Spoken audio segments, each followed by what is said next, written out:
Saya sedikit mau bertanya dulu nih. Saya juga dulu berkaitan dengan imajinasi, Buya. Mohon maaf izin kali ini saya bertanya ini. Dulu waktu saya sekolah SD, sebut saja Ustadz saya cerita, semua manusia di muka bumi ini mati. Siapapun yang bernyawa pasti mati. Lalu saya baca buku-buku berikutnya, ada beberapa orang memiliki keistimewaan. Sebut saja, mohon maaf barangkali sudah diterangkan, bisa diterangkan ulang. Sebut saja Nabi Isa alaihi salam. Sampai hari ini benak saya bertanya-tanya apakah masih hidup. Iya. Kedua juga Nabi Khidir alaihissalam juga dalam pemahaman saya yang baca di buku referensi, beliau Nabi itu mas. Jadi manusia bukan seperti itu. Pertanyaan waktu kecil. Iya. Barangkali di mimbar yang mulia ini saya lebih tepatnya Buya biar saya lebih paham lagi tentang keyakinan saya terhadap agama yang saya yakini ini. Mohon dijawab Buya. Ya, Oke. Buya. Saya ingin ngasih contoh aja cerita supaya mengurangi rasa takut mati. Iya. Nah. Begini, di Mesir itu ada seorang novelis, Dr. Yusuf As-Sibai. Iya. Bahkan justru dia pernah menjadi Menteri Pendidikan dan Kebudayaan di Mesir. Di Mesir itu tradisinya mau dokter mau profesor itu pada gemar bikin novel. Jadi ruang imajinasi itu dituangkan dalam bentuk novel. Memang mereka tradisi menulisnya tinggi sih daripada kita. Dia mengarang buku namanya Israel ya. Malaikat pencabut nyawa itu. Inti ceritanya adalah seorang pemuda ini bercinta dengan Zainab. Suatu ketika si Zainab jatuh sakit di rumah sakit di Abbasiyah Square, di bundaran Abbasiyah rumah sakitnya di situ. Nah, si Ahmad ini membeli 2 tangkai kembang mawar untuk diserahkan kepada kekasihnya di rumah sakit. Di tengah jalan ketika dia nyabrang di Abbasiyah Square itu tabrak mobil gitu.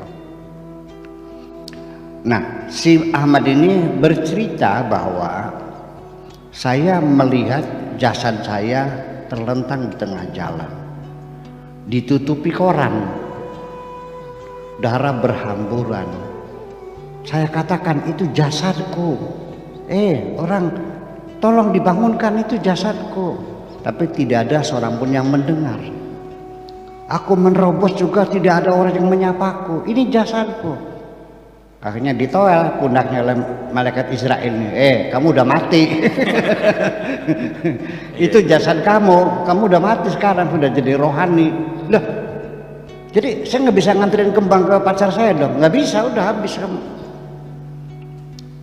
Terus gimana? Ya nggak bisa dong. Saya mau ngasih kembang dong. Tolong dong, jangan mati dulu. Saya mau ketemu pacar saya.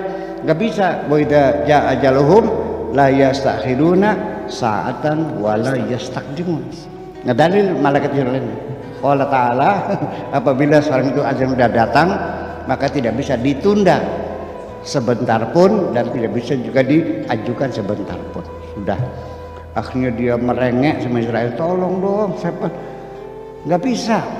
Tolong bagaimanapun cara syaratnya. Oh begitu. Kalau kamu siap bersyarat, boleh. Saya kembalikan dulu kamu ke jasadmu, kamu hidup. Ya. Setelah itu kamu tujuannya kan hanya untuk mengantarkan bunga sebagai tanda cinta kasihmu. Oke, hidupkan. Tapi ada syarat yang harus kamu pegangi. Apa? Syaratnya, jangan kau ceritakan kepada siapapun bahwa kematian itu indah. Makasih. Luar biasa. Lalu dengan apa yang ditanyakan Pak Tato tentang keberadaan Isa alaihissalam, kemudian Khidir alaihissalam tadi bagaimana? Benar? Tentang keberadaan Isa alaihissalam dan Nabi Khidir alaihissalam yang saat ini dalam keyakinan kita masih ada. Iya, itu kan keyakinan umat Islam. Iya. Kan awalnya begitu. Iya. Iya kan? Apakah sekarang dia sudah mati apa masih hidup? Kan bukan ya apa? Wa Bahwa wa ma qatalahu wa ma salabahu bal. apa itu? Rufi'a ya. Subhanallah, saya lupa. Artinya mereka tidak membunuh, tidak mensalib Nabi Isa, tapi diangkat oleh Allah ke langit. Ya sudah. Selagi itu Anda yakin, sudah semacam itu. Saya, ketika Anda meyakini demikian, saya tidak menuntut Anda bisa membuktikan akan keberadaan Nabi Isa masih hidup kok. Yang penting yakin, selesaikan saja salah. Saya taruh di bunuh-bunuh saya. Iya kan, semacam itu. Ya, jadi artinya bahwa apakah sampai sekarang masih hidup? Nabi Khidir juga sama, Nabi Ilyas juga sama. Artinya begini, bahwa ternyata di Al-Quran yang diceritakan itu Nabi Khidir, Nabi Ilyas, Nabi Isa yang apakah hanya 3? Ya tidak dong. Itu sekali Al-Quran menyebutkan 1-2 contoh, berarti ya banyak. Nabi itu yang disebutkan 25, nyatanya banyak. Karena ini kaidahnya, wa minhum man qasasna ilaika wa minhum man lam naqsus ilaika. Sebagian kami ceritakan, sebagian tidak kami ceritakan. Kalau diceritakan semua nabi-nabi yang ada ratusan ribu, ya mau berapa ribu jilid Al-Qur'annya. Gitu. Jadi cukup saja 25, karena satu nabi itu menampilkan 25 karakter. Kali 25. Jadi 25 pangkat 25 itulah karakter manusia sealam dunia itu. Sok dihitung 25 kali 25, hasilnya dikalikan lagi 25, hasilnya dikalikan lagi 25 kali gitu. Sok berapa nolnya? Artinya bahwa karakter manusia tidak sama satu dengan yang lain.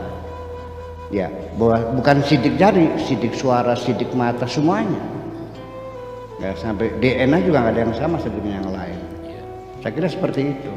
Jadi artinya bahwa begini, kalau kita melihat realita dikaitkan dengan keduniaan kita ini, itu sangat mengenaskan ya. Seorang bekerja siang malam bikin rumah, ya kan? Bikin rumah yang paling bagus sedesa saja itu 2 tingkat, ya kan gitu. Dengan apa namanya, tiangnya pakai stainless steel yang mewah sekali. Belum jadi udah mati. Apa yang terjadi? Istrinya kawin lagi. Yang menempati siapa?